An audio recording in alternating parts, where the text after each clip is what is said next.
désorber la saleté.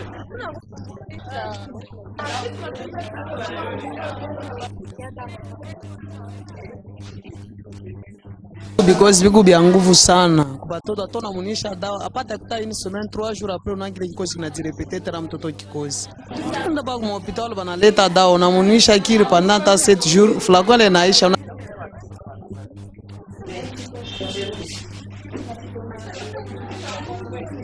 Il a plu abondamment par rapport à tous les autres jours et nous avons eu très peu de temps de sécheresse, ce qui fait que l'air et l'atmosphère est très humide.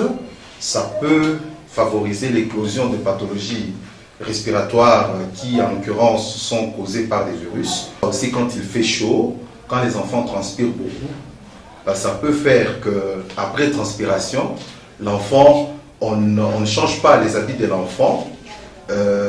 La chaleur qui, avec le temps, va rester sur le corps de l'enfant, ça va se transformer en une humidité et ça peut faire que l'enfant puisse développer la toux.